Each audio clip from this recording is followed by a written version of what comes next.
और वहीं पर तमिलनाडु से 25 किलोमीटर दूर कच्चातीवू द्वीप का जिक्र कर लेते हैं, क्योंकि लोकसभा चुनाव से पहले सियासी मुद्दा यह द्वीप बन चुका है। आरटीआई से कच्चातीवू द्वीप के बारे में जो जानकारी यहां पर सामने आई है, उसके बाद प्रधानमंत्री नरेंद्र मोदी ने कांग्रेस और डीएमके पर जोरदार हमला बोला है। कभी भारत का अभिन्न हिस्सा रहे कच्चातीवू द्वीप का इतिहास आखिर क्या है और क्यों पीएम मोदी ने कच्चातीवू को लेकर विरोधियों पर जमकर प्रहार किया, इसकी पूरी रिपोर्ट इस वक्त आपके सामने।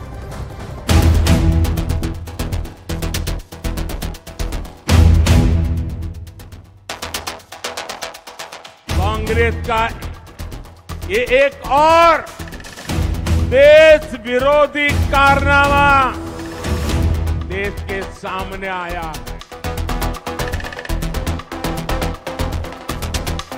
श्रीलंका और तमिलनाडु के बीच में समुंदर में एक टापू है, एक द्वीप है, कच्चातीवू। मां भारती का एक अंग काट दिया और भारत से अलग कर दिया। देश भर में चुनावी शोर जोरों पर है। जैसे जैसे 2024 की लड़ाई आगे बढ़ रही है, आरोप प्रत्यारोप का दौर भी शुरू हो चुका है। और इन सब के बीच कच्चातीवू द्वीप पर प्रधानमंत्री के एक बयान से उत्तर से लेकर दक्षिण तक राजनीति और ज्यादा गर्मा गई है। प्रधानमंत्री नरेंद्र मोदी ने मेरठ से कांग्रेस पर बड़ा हमला बोला। कांग्रेस पर भारत के एक अंग को अलग करने का कांग्रेस पर आरोप लगाया।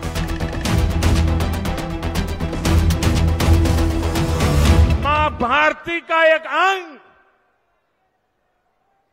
आजाद भारत में ये कांग्रेस के लोगों ने, इंडिया अलायंस के साथियों ने मां भारती का एक अंग काट दिया और भारत से अलग कर दिया।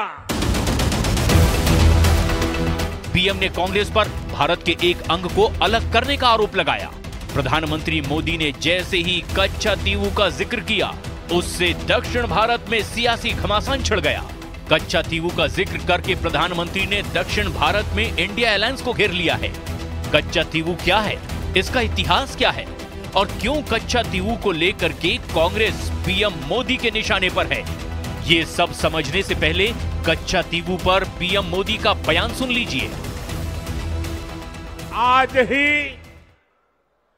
कांग्रेस का ये एक और देश विरोधी कारनामा देश के सामने आया है।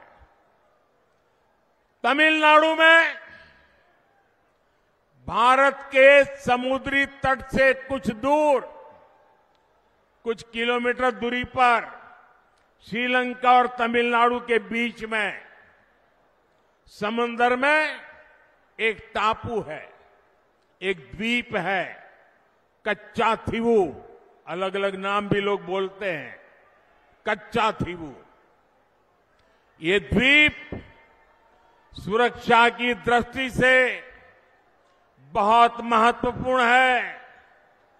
देश आजाद हुआ तब हमारे पास था और ये हमारे भारत का अभिन्न अंग रहा है। कच्चातीवू द्वीप को लेकर आरटीआई से सामने आई नई जानकारी के बाद अब सियासत गर्मा गई है और प्रधानमंत्री भी कांग्रेस पर बेहद आक्रामक हैं। उन्होंने मेरठ में जहां कांग्रेस पर हमला किया, वहीं आज डीएमके को घेरा है। पीएम मोदी ने सोशल मीडिया प्लेटफॉर्म पर एक पोस्ट किया। उन्होंने कहा, डीएमके ने बयानबाजी के अलावा तमिलनाडु के हितों की रक्षा के लिए कुछ भी नहीं किया। कच्चातीवू द्वीप पर सामने आई नई रिपोर्ट ने डीएमके के डबल स्टैंडर्ड को पूरी तरह से उजागर कर दिया है। कांग्रेस और डीएमके सिर्फ पारिवारिक यूनिट है। उन्हें केवल इस बात की परवाह है कि उनके अपने बेटे और बेटियां ही आगे बढ़ें। उन्हें किसी और की परवाह नहीं। कच्चातीव पर उनकी उदासीनता ने हमारे गरीब मछुआरों और महिलाओं के हितों को नुकसान पहुंचाया है। इतिहास के पुराने पन्नों को पलटें